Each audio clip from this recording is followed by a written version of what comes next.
Unsuitable and arrogant. Those are two of the key findings of an inquiry into Crown Resorts, which is desperate to open its Sydney casino. Crown has been deemed unfit to operate the VIP gaming venue at Barangaroo. Let's go now to reporter Josh Bavis, who's been following the story for us. Josh, this report is certainly damning, but is it all over for Crown? Well, Juanita, Crown is being offered an opportunity at redemption, but it's going to be a big task. As the situation stands now, Commissioner Patricia Bergin has found that Crown is unsuitable to hold the licence for the Sydney casino. In her report, she was scathing of the board, but she has offered a way for the company to reform itself.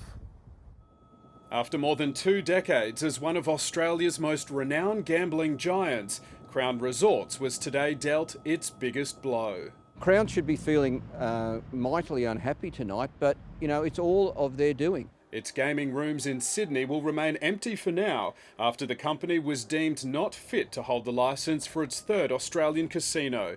Commissioner Patricia Bergin has found Crown's corporate arrogance was its undoing.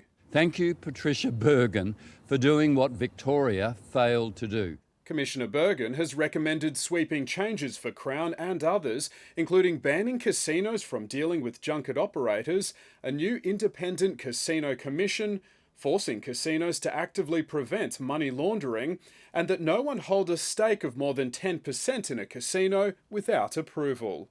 I think now they're in deep, deep trouble going into the future, even if they meet Judge Bergin's conditions. Her report also looks squarely at Crown's board, former and current, noting various failings in corporate culture and policy. At the centre of concern were failings to identify money laundering red flags and not vetting junket operators until the inquiry got underway. Ms. Coonan, isn't this simply a matter of too little, too late? Well, I think it's better to be too late than not at all, Miss.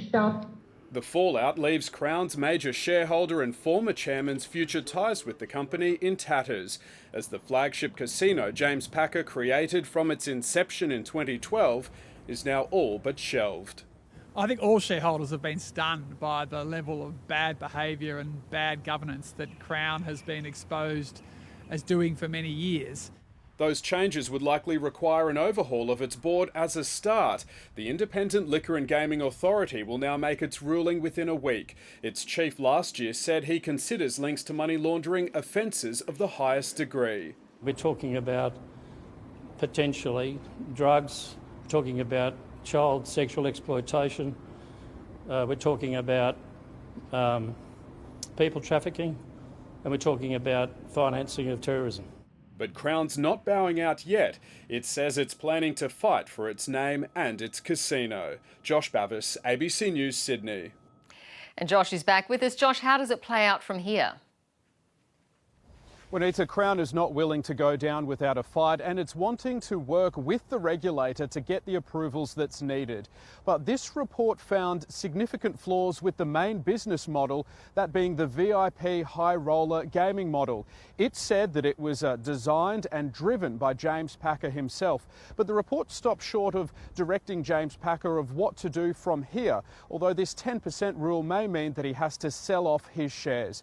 The Independent Liquor and Gaming Authority is taking the unusual step of holding a press conference tomorrow. It's likely that it will step through the path from here. Josh Bavis reporting there. ABC business editor Ian Verinder joins me now. Ian, do you think Crown can reform itself to the point where it keeps its Sydney licence? Well, Juanita, the inquiry was an absolute disaster for the company. There were backflips, denials, and then ultimately, admissions of guilt. Can it reform? Well, it'll have to. It can overhaul its management, its board, and its business practices. And in the latter stages of the inquiry, it did promise to do that. It was late, but they said that they would. OK, so where does it leave James Packer and Barangaroo? Well, James Packer's reputation clearly has suffered a massive blow. He's been trying to sell out of the company now for at least 2 years, and each time he's hit roadblocks and not managed to do it. This is certainly not going to make his quest to sell out any easier, and of course there will be provisions put in place to make it more difficult for people to buy more than 10%. But he can do it, he can sell out. For Barangaroo, the entire business model would have appear to be deeply flawed.